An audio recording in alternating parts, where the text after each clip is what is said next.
Assalamualaikum dan salam hormat. Berita Pagi Sarawak edisi Ahad 21 November bersama saya Fazril Hisham Afandi. Kerjasama antara Kerajaan Persekutuan dan Kerajaan Negeri mampu mempertingkat pembangunan di Sarawak. Ke arah itu, Ketua Menteri Datuk Patinggi Tan Sri Abang Johari Tun Openg berkata, ia penting bagi mengekalkan kestabilan politik dalam memastikan perancangan pembangunan dapat dilaksana.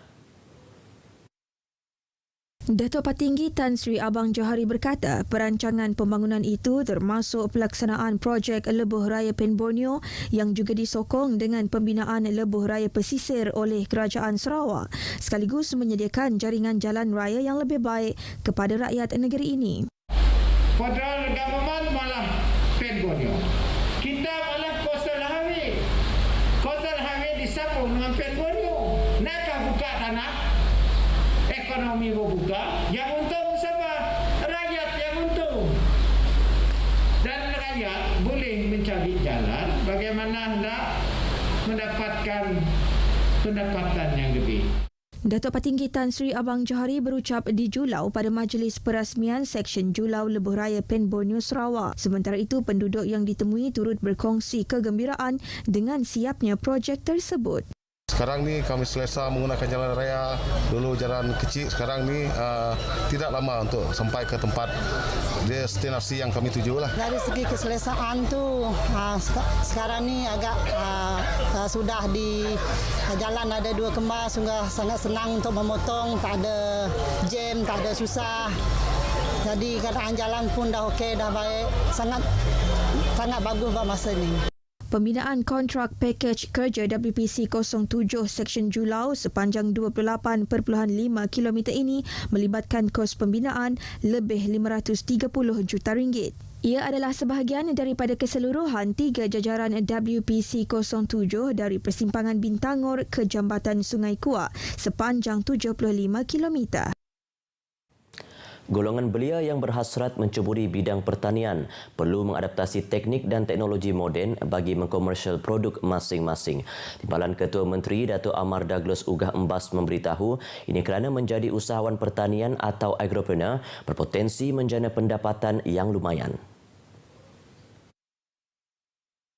Datuk Amar Douglas menjelaskan penternakan secara feedlot dan pertanian fertigasi yang menggunakan Internet of Things IoT merupakan kaedah baharu bidang agropreneur yang perlu diterokai untuk mendapat hasil berkualiti.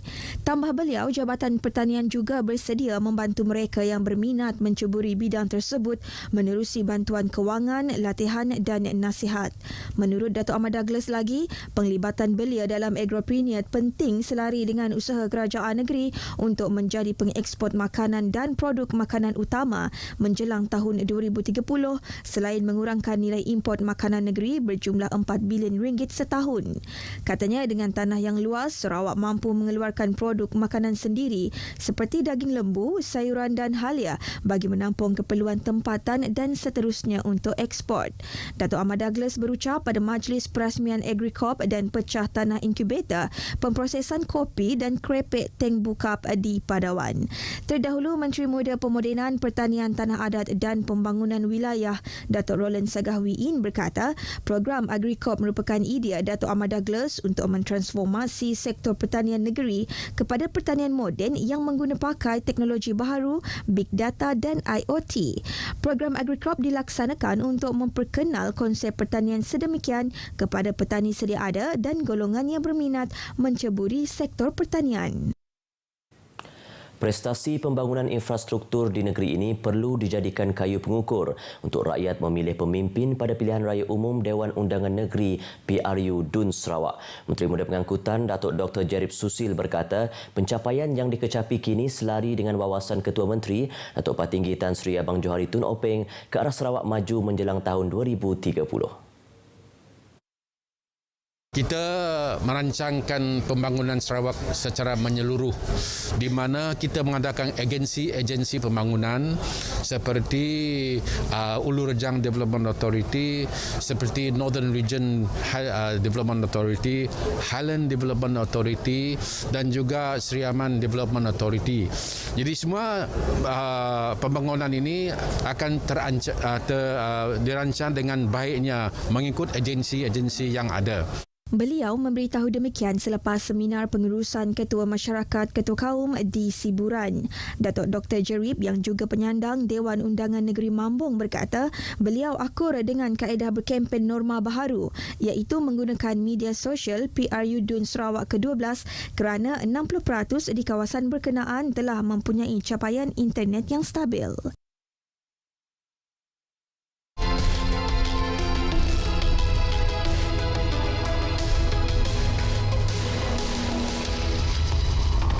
Dengan adanya kemahiran teknikal, so kita peluang dalam bidang kerjaya ini lebih terbuka luas.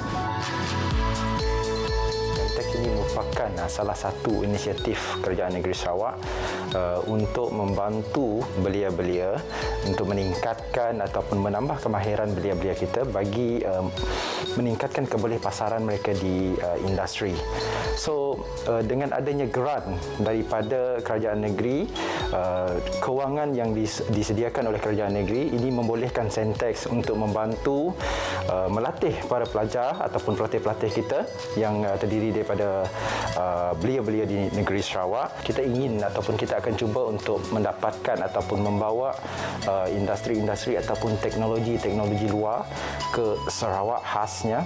Kita nak kita ready ataupun kita menjadi leading dalam kemajuan ke arah ekonomi digital seperti yang disarankan oleh CM ataupun Kerajaan Negeri.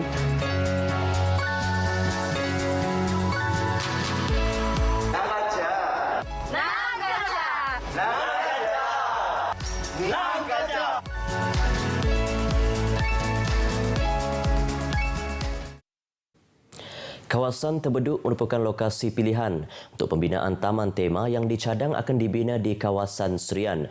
Menurut Ahli Parlimen Serian, Datuk Seri Richard Riyot Jaim, ia berikutan lokasinya yang merupakan satu-satunya pintu kemasukan melalui darat di Sarawak. Datuk Seri Richard Riyot memberitahu cadangan lokasi itu dibuat oleh sebuah syarikat tempatan berikutan lokasinya merupakan laluan persinggahan masyarakat setempat termasuk warga Indonesia. Walau bagaimanapun, beliau yang merupakan duta khas kepada Perdana Menteri ke Asia Timur tidak menjelaskan lebih lanjut berkaitan konsep taman tema tersebut, namun memberitahu Tebeduk dipilih sebagai lokasi cadangan berikutan pembinaan kompleks kastam, imigresen, kuarantin dan keselamatan Tebeduk yang sedang dirangka Kementerian Dalam Negeri.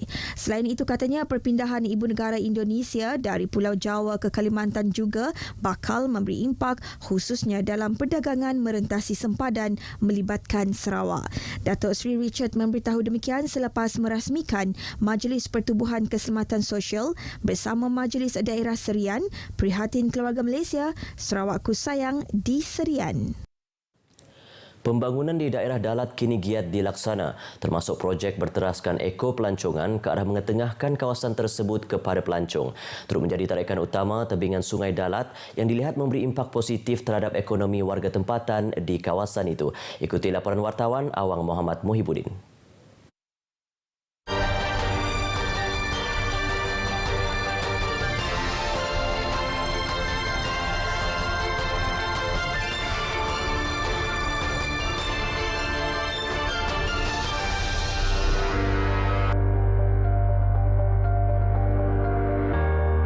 Dalat kini menjadi lokasi tumpuan pengunjung setiap hujung minggu dengan adanya tebingan Sungai Dalat atau Waterfront Dalat. Mengetengahkan seni bina berasaskan pokok rumbia, ia merupakan keunikan yang terdapat pada Waterfront Dalat ini. Di samping menjadi benteng penahan hakisan, menara pemerhati 3 tingkat turut dibina selain lukisan mural untuk tatapan pengunjung ke sini. Waterfront Dalat tu bukan setakat dibina sebenarnya, tapi ia berdasarkan motif-motif orang Melanau je lah.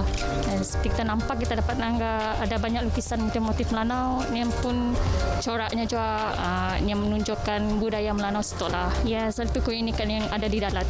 Pembinaan Waterfront Dalat fasa 2 mula dilaksanakan pada 22 Jun 2018 dan siap pada 9 Oktober 2020 dengan anggaran kos RM4.34 juta telah membuahkan hasil dengan menarik lebih ramai pengunjung. apatah lagi apabila siapnya fasa ketiga kelak dengan peruntukan RM5 juta yang menghubungkan waterfront Dalat sehingga tebingan sungai berhadapan kawasan perkuburan Cina Pasar Dalat. Dalat juga terkenal dengan sukan air sekaligus bakal menarik lebih ramai peminat sukan air seperti aktiviti jet ski dan kayak. Dalat ini tempat penganjuran pesta bersaug ataupun kita panggil, kalau lama dahulu mereka panggil Dalat Regatta. Jadi setiap 2 tahun sekali, dan selangnya ialah pesta balau ataupun pesta rumbia Dalat. Jadi ini aktiviti yang berada di sungai dan juga aktiviti yang berada di darat. Dua-dua berpusatkan di Dalat Waterfront. Malah ekonomi penjajah tempatan juga akan meningkat dengan tersedianya ruang untuk berniaga. Dari segi impak ekonomi, of course-nya akan menaikkan taraf ekonomi sebab Tanangga pun ada kios untuk para remaja lah berniaga di situ, membuka peluang untuk perniagaan penduduk setempat. Pembangunan yang strategik ini sudah pasti menjadi kebanggaan warga Dalat yang mempunyai kepadatan penduduk seramai 15,767 orang dan meliputi 29 buah kampung ke arah memperkenalkan keistimewaan yang terdapat di Dalat kepada masyarakat luar. Jadi pendek kata lah, bangga lah jadi penduduk Dalat ni. Sebab dia banyak perubahan sudah sekarang saya tengok. Harapan kami dengan Pekan Dalat tu akan dimajukan lebih lagi dari itu lah. Harapan kami, tapi itu pun dah syukur lah. Pembinaan waterfront Dalat ini telah memberi impak besar kepada sektor pelancongan di sini. Tidak lekang dari pengunjung yang datang bertandang untuk menikmati keindahan sungai dan seni bina waterfront ini sendiri. Bahkan ianya sekaligus menganjakkan lagi sektor ekonomi masyarakat setempat. Saya Awang Muhammad Muhibbuddin, Berita RTM. Sekian Berita Pagi Sarawak, saya Fazril Hisham Afandi. Assalamualaikum dan salam hormat.